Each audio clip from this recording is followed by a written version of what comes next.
안녕하세요. 서울기성외과의 김진중입니다.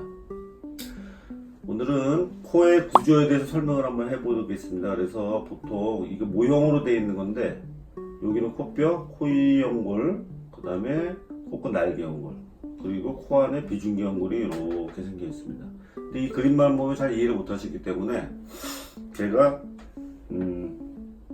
해골의 모형을 통해서 한번 설명해 드리겠습니다. 사람은 이렇게 뼈로 구성되어 있는데요.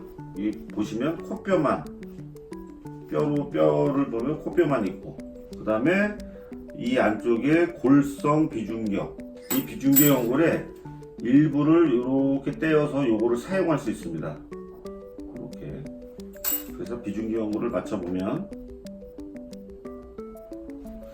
그래서 이 비중격 연골은 코 안에 구멍을 두 개로 나누어서 숨을 번갈아 가면서 쉴 수 있게 하는데요. 코로 숨을 쉴 때 하나로 한 콧구멍으로만 숨을 쉬게 되면 여러 가지 문제가 많이 발생할 수 있습니다. 그래서 한쪽으로 휘어서 콧구멍을 막게 되면은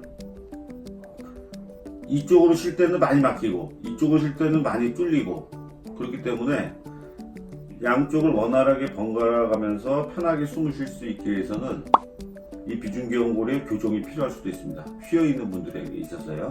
이 코뼈가 보통 우리가 수술할 때 절골술을 한다고 얘기를 하는데, 코뼈를 이렇게 잘라서 요 코뼈를 오므려서 콧대 라인을 잘 살려고 얘기하는 건데, 이 코뼈를 너무 많이 좁히면 안 되는 이유는 이 코뼈 밑으로 공기, 숨이 이렇게 들어가면서 이 위쪽에서 이 냄새를 맡는 후각기관이 있거든요. 그래서 너무 많이 좁히게 되면은 후각에 문제가 생길 수 있어서 코뼈를 좁힐 때 아주 신중하게 수술하시는 것이 좋습니다. 이제 코뼈 이렇게 있고 비중기 연골이 이렇게 있고, 그거를 이제 제가 보여드린 거고요. 그다음에 코 양쪽 코의 연골을 보여드리겠습니다. 그래서 이렇게. 그래서 이 비중기 연골의 역할이 있고요, 코뼈의 역할이 있고, 그다음에 코의 연골.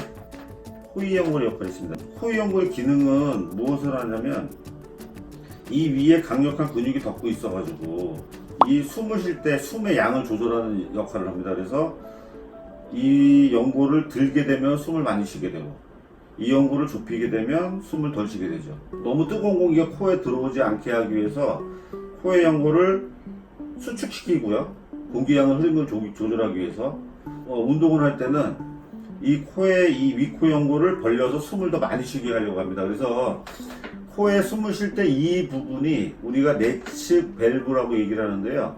이 부분이 코의 숨의 공기의 흐름의 역할을 조절하는 데 아주 중요한 부분입니다. 매부리를 깎는다든지 할 때 이 연골에 손상을 너무 많이 주게 되면 이 연골이 좁아지게 돼서 코에 숨쉬는 데 답답해질 수 있고요.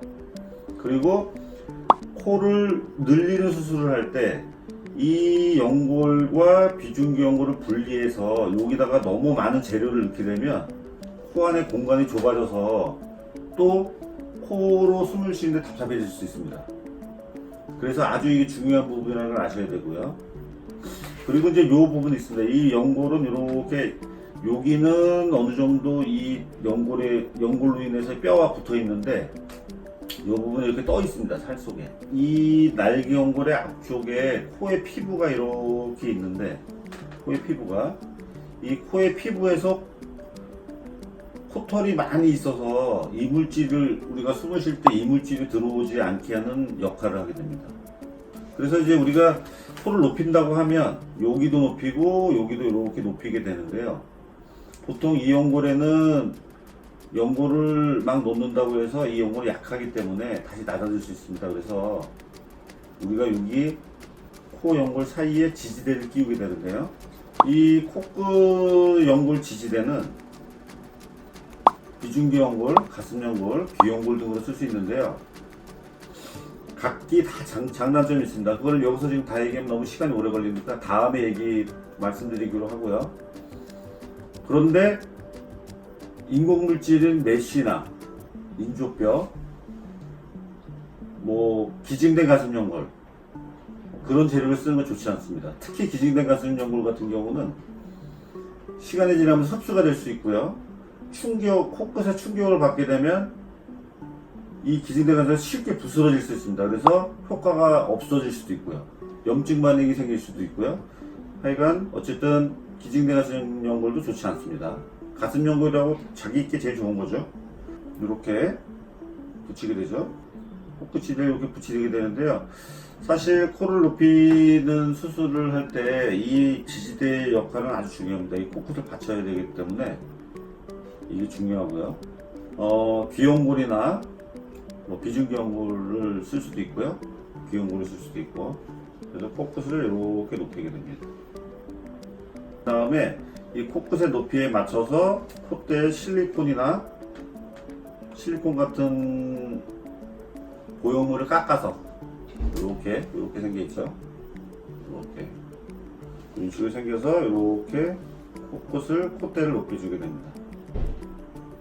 여기가 이렇게 높아진 만큼 여기 코끝의 각도를 살리기 위해서 요 각도, 요 코끝과 여기 각도를 살리기 위해서 여기만 높이면은 각도가 너무 뚝 떨어지기 때문에 여기만 높이면 안 되고 여기도 같이 높여주는 게 좋습니다. 여기.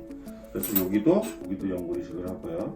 여기도 연골이식을 해서 여기 코끝과 코 기둥에 각도를 만들어주는 게 예쁩니다. 그래서 이렇게 이런 각도 이렇게 만들어.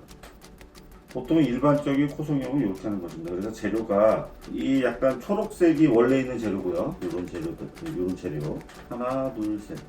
그다음에 들어가는 재료는 분홍색입니다. 그래서 여기 이렇게 코끝을 받쳐주는 지지대가 들어갔고요. 그다음에 여기 귀연골.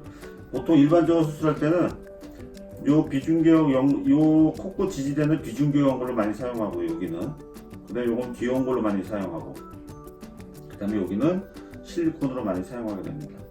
이렇게 오늘은 코의 구조에 대해서 설명을 해드렸는데요. 다음에는 코 수술의 주의사항이나